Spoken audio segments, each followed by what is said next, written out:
Assalamualaikum warahmatullahi wabarakatuh.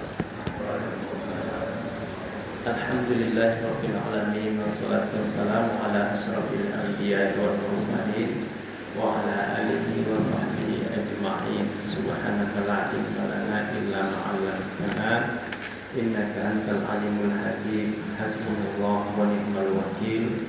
Wa la haula wa la quwwata illa billahil aliyyil azim. Mari kita bersyukur kepada Allah Subhanahu wa taala yang memberikan kita petunjuk dan hidayahnya. Alhamdulillahirabbil alamin. Kita kirim salawat kepada Nabi kita Muhammad sallallahu alaihi wasallam. Allahumma shalli ala sayyidina Muhammad wa ala ali sayyidina Muhammad. Kaum bapak dan kaum ibu, sholimin dan sholimat sekalian yang saya hormati dan saya muliakan, kita lanjutkan kajian rutin kita di subuh ini, hadis yang keempat. Isinya, inna ahadakum yujma'u qalbuhu fi batni ummihi. Sesungguhnya setiap kamu dikumpulkan dalam perut ibunya arba'ina yawman nutfatan, 40 hari berupa setetes sperma, 40 hari berikutnya berubah menjadi setetes darah, 40 hari berikutnya berubah menjadi mudghah, segumpal daging, 40 hari berikutnya yunfakhu fihi ruh, ditiupkan ruh.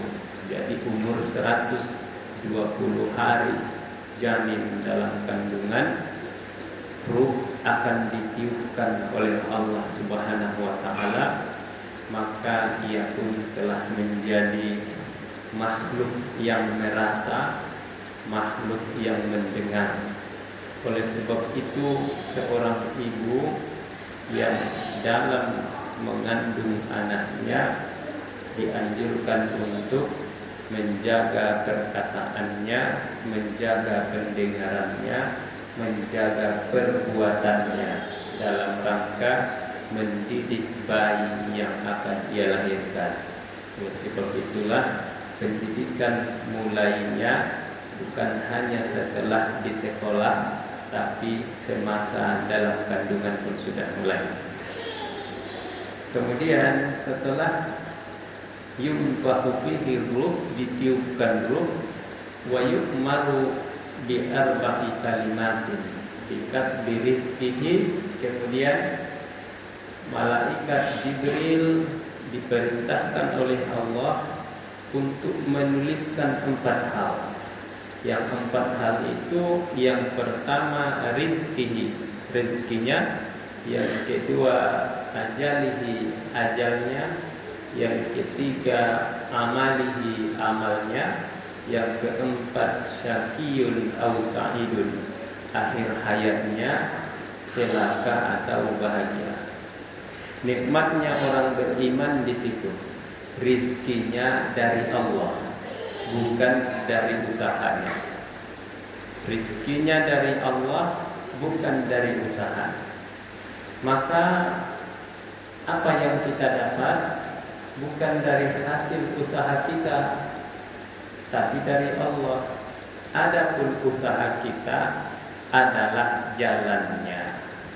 Kalau rizki itu dari kerja keras, maka yang tukang angkat yang berat-berat, yang tukang pecah batu, itu pekerjaan keras, itu mestinya itu yang paling kaya. Kalau rezeki itu dari begadang, yang petugas jaga malam tak tidur-tidur, mestinya itu yang paling banyak duit. Tapi rupanya rezeki itu dari Allah. Adapun usaha, jalannya rezeki. Dengan demikian, apabila orang berusaha tapi belum mendapat hasil sesuai yang ia harapkan, ia tidak menyesalkan usahanya, tapi ia tetap bersyukur karena ia mengembalikan yang ia dapat kepada Allah Subhanahu wa taala. Kalau Allah Subhanahu wa taala yang mengambil sikap, tentu itulah yang pasti. Harta pasti tidak, uang pasti tidak. Maka disebut uang bisa membeli kasur tapi tidak bisa membeli tidur. Uang bisa membeli obat tapi tidak bisa membeli sehat. Oleh sebab itu nikmatnya orang beriman di situ, dalam keadaan apapun yang ia dapat, ia hanya fokus pada usahanya dan ia tidak pernah menyesali usahanya yang sudah ia lakukan dengan sepenuh hati walaupun belum berhasil sesuai yang dia inginkan, karena ia punya Allah yang Maha Pengasih dan Maha Penyayang. Nah, berikutnya Bapak Ibu yang berbahagia, yang terakhir tadi rizki, ajal, amal. Yang terakhir syakiyun aw sa'idun, celaka atau bahagia. Inna ahadakum la ya'malu bi amali ahli jannah hatta ma yakunu bainahu wa bainaha illa zira'un wa yasbiqu alaihi alkitab fa ya'malu bi ahli an-nar fa yadkhulaha. Jadi seseorang yang sudah beramal dengan amal ahli surga sehingga ia sudah sangat dekat ke surga itu, tinggal satu hasta dekatnya, tapi telah lebih dahulu catatannya oleh Allah menjadi ahli neraka. Apa yang akan terjadi setelah itu? Faya'malu bi ahlin nar.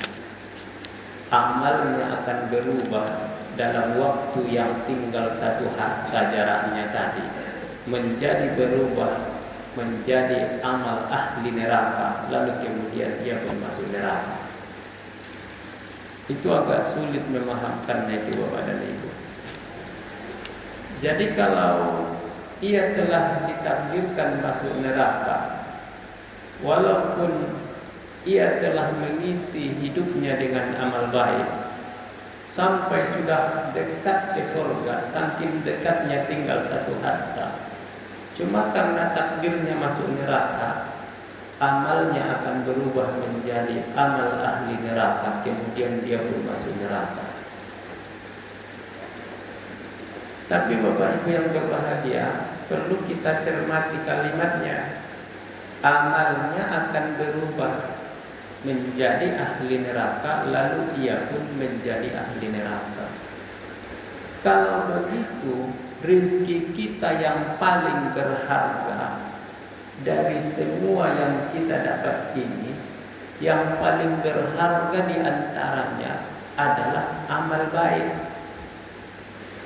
Kan tidak disebutkan walaupun ia telah beramal dengan amal ahli surga, tapi karena ia ditakdirkan masuk neraka, lalu ia masuk neraka. Tidak begitu. Tapi walaupun ia telah ditakdir, walaupun karena ia telah ditakdirkan masuk neraka, walaupun ia beramal dengan amal ahli surga, sampai dekatnya ke surga tinggal satu hasta, lalu Allah rubah amalnya menjadi amal ahli neraka. Maksudnya kalau ia beramal amal ahli surga, tetap akan masuk surga. Kalau ia beramal amal ahli neraka, tetap akan masuk neraka. Kalau begitu, yang menjadi rezeki yang paling berharga bagi kita adalah amal soleh kita. Diberinya kita kekuatan untuk sholat, diringankannya langkah kita untuk berbuat baik, dituntunnya lisan kita untuk tidak menyakiti orang. Itu yang paling berharga, itu yang rezeki sesungguhnya. Maka alhamdulillah kita, alhamdulillahirabbil alamin, ya Allah. Itu bukan pada hasilnya, Tapi yang kita syukuri itu adalah diberikannya kita kekuatan untuk melakukan kebaikan. Sebab kalau sudah kebaikan yang dilakukan, insya Allah balasannya juga kebaikan. Maka itulah berbisnis akhirat itu lebih pasti daripada berbisnis dunia. Kebaikan akhirat pasti akan dibalas dengan pahala akhirat.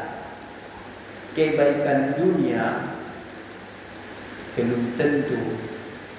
Contoh, mengapa orang mencari sekolah yang mahal dengan harapan supaya pekerjaannya di tempat yang bergengsi? Mengapa orang mencari pekerjaan di tempat yang bagus, yang bonafit, yang bergengsi? Karena gajinya lebih besar. Sekarang kita balik. Sudah pastikah apabila bekerja di tempat yang bagus lalu dapat uang banyak? Belum tentu. Kita balik lagi. Sudah pastikah apabila sekolah di tempat yang bagus dapat pekerjaan yang bagus? Juga belum tentu. Maka kalau begitu, sesungguhnya yang paling pantas kita syukuri dalam hidup ini adalah diberikannya kita kekuatan untuk melakukan kebaikan. Amal soleh kita itulah rezeki kita. Karena hasilnya itu sudah Allah yang akan memilih mana yang terbaik untuk kita. Dengan demikian, insya Allah kita pun menjadi orang yang bersyukur, orang yang senantiasa rela, ridho, ikhlas menikmati hidup yang kita rasakan sekarang ini. Bapak Ibu yang berbahagia, demikian kajian kita pagi ini. Kita lanjutkan pada hari berikutnya insya Allah. Mohon maaf apabila ada kehilapan. Assalamualaikum warahmatullahi wabarakatuh.